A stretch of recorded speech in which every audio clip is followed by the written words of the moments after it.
اذان کا جواب دینا شرط ہے، سنت ہے یا واجب ہے؟ بہار شریف میں لکھا ہے کہ اذان کا جواب دینے کا حکم ہے.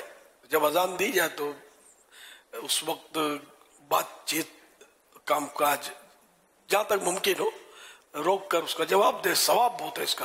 مدینے کے تاجدار صلی اللہ علیہ وسلم نے ایک بار فرمایا، اے عورتوں، جب تم بلال کو اذان و اقامت کہتے سنو تو جس طرح وہ کہتے ہیں تم بھی کہو کہ اللہ پاک تمہارے لیے ہر کلمے کے بدلے 1,00,000 نیکیاں لکھے گا اور 1,000 درجات بلند فرمائے گا اور 1,000 گناہ مٹائے گا.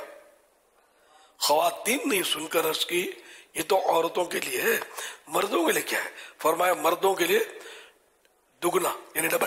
ابھی جو حدیث ہم نے سنی اس کی تفصیل سن لیجیے. اللہ اکبر، اللہ اکبر، یہ 2 کلمات ہیں. اس طرح پوری اذان میں کل 15 کلمات ہیں، 15 الفاظ ہیں. اگر کوئی اسلامی بہن ایک اذان کا جواب دے، یعنی مؤذن صاحب جو کہتے جائیں اسلامی بہن بھی دہراتی جائے، تو اس کو 15,00,000 نیکیاں ملیں گی، 15,000 درجات بلند ہوں گے. 15,000 درجات گریڈز، 15,000 میں 15,000 گریڈز اپ ہوں گے. تو 15,00,000 میں 15 لاکھ نیکیاں ملیں گی اور 15,000 15,000 گناہ معاف ہوں گے. اور اس طرح بھائیوں کے لیے یہ سب دگنا ہے، ڈبل ہے. فجر کی اذان میں 2 مرتبہ الصلاۃ خیر من النوم بھی ہے.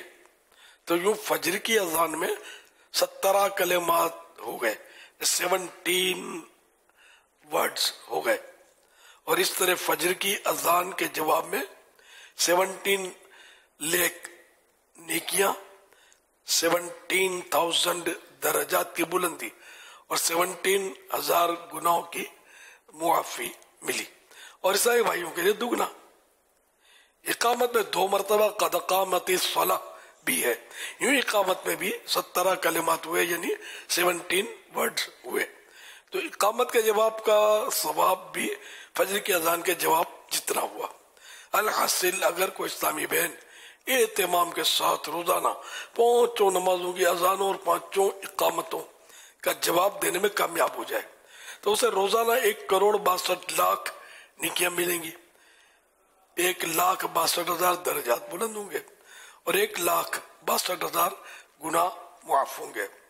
اور اسلامی بھائی کو دگنا یعنی 3,24,00,000 نیکیاں ملیں گی، 3,24,000 درجات بلند ہوں گے اور 3,24,000 گناہ معاف ہوں گے. تو یوں بہت ساری نیکیاں اذان میں لوگ مصروف ہوتے ہیں، بات چیت کر رہے ہوتے ہیں، جو کر رہا ہے وہ کر رہے ہوتے ہیں، جاری ہوتا ہے. مطلب جو اس کا کوئی نوٹس نہیں لیتے، اسی لے رہے ہوتے ہیں. تو ایسا نہیں کرنا چاہیے. اذان ہو تو سائلنٹ ہو کر جواب دینا چاہیے. اب جگہ جگہ سے اذانوں کی آوازیں آ رہی ہیں تو یہ کہ ہر اذان کا جواب تو ہر ایک دے نہیں سکتا. دے تو بھی صحیح ہے، ثواب ہے.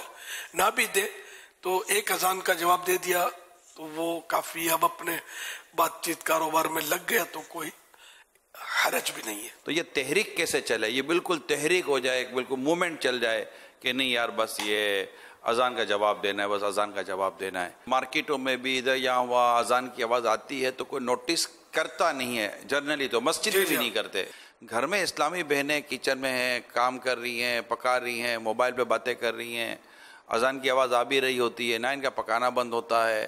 میں نہیں کہتا بھائی مطلب کہ سالن جلنے دے یا دودھ ابلنے دے، بھلے باہر نکل آئے، لیکن اگر ان کا مائنڈ بنا ہوا ہوگا کہ یار ہمیں اذان کا جواب دینا ہے اور یہ اتنی کروڑ نیکیاں، یہ لاکھوں درجات کی بلندی اور گناہوں کی مغفرت اور یہ بخشش کی جو باتیں ہو رہی ہیں، تو یہ تو روزانہ کی بنیاد پر. تو یہ پوری میں خود یہ بھی جیسے آج کوئی ایسی تحریک چلے، ہماری اسلامی بہنیں تحریک چلائیں، ہمارے اسلامی بھائی تحریک چلائیں کہ اذان کا جواب دو، اذان کا جواب دو. تو اگر یہ ہم خاموش ہو جائیں گے اور ایک بھی میں نے دیکھا ہے کہ اذان کا جواب دینا شروع کر دیتا ہے، وہ ہو تھوڑا مین، بعض اوقات جو صدر مجلس ہوتے ہیں نا، جو مین اسلامی بھائی ہوتے ہیں یا کوئی مین فرد ہوتے ہیں، اگر وہ خاموش ہو جاتے ہیں نا تو میں نے دیکھا ہے کہ عام ساتھ بیٹھے ہوئے بھی خاموش ہو جاتے ہیں. وہ تھوڑا سا اشارہ کرتے ہیں، اذان کا جواب دے دیتے ہیں. تو یہ ماشاءاللہ دیتے ہیں اسلام اگر مل جل کے کریں تو. جیسے ہمارے حلقہ نگران بنے ہوئے اب ماشاءاللہ یہ پتہ نہیں کتنے 100 یا سینکڑوں ان کے ماتحت ہوں گے. اب اگر یہی بات چیت کرتے رہیں گے مثال کے طور پہ تو ماتحت ہوگا نا ترکیب میں آئے گا نہیں. اور یہ سارے سائلنٹ زون میں چلے جائیں گے یار اذان جواب دینا اپنے کو. تو اب اذان کا جواب جو ہے اس کی آپ نے مہم چلانی ہے انشاءاللہ. جواب اذان کی تحریک جاری رہے گی انشاءاللہ.